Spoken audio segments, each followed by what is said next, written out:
CrPC के तहत मामला दर्ज कर लिया है और केस दर्ज करने के बाद ईडी ने दिल्ली, एनसीआर और मुंबई में कई ठिकानों पर रेड की है। पूर्व कांग्रेस नेता तुषार गोयल के ठिकानों पर छापेमारी हुई है। ईडी जांच कर यह पता लगाएगी कि ड्रग्स से हुई कमाई का पैसा कहां-कहां रूट किया गया। इसके साथ ही 7,600 करोड़ के कोकेन के मास्टरमाइंड वीरेंद्र बसोया पर ईडी शिकंजा कसने की पूरी तैयारी करने वाली है। वीरेंद्र बसोया दुबई में इस वक्त बैठा हुआ है।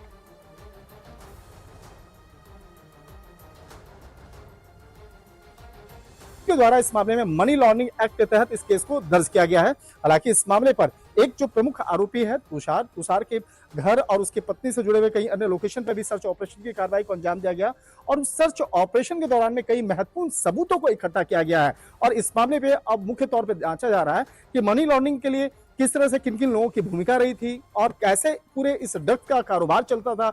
हालांकि तुषार का जो कनेक्शन है एक राजनीतिक गलियारे से भी जुड़ता हुआ नजर आ रहा है। तो इस मामले में क्या वो राजनीतिक गलियारों से जुड़े शख्स के साथ में वो संपर्क में था, क्या उन लोगों की भूमिका रहती थी और किस तरह से इस पूरे मामले में उन लोगों तमाम आरोपियों की भूमिका रही है। तो इन तमाम मामलों पर अब जांच एजेंसी ईडी के द्वारा विस्तार से खंगाला जाएगा और कहा जा सकता है कि आने वाले दिनों में इस मामले पर जैसे जैसे तफ्तीश का दायरा आगे बढ़ेगा, कई लोगों की मुश्किलें बढ़ सकती हैं।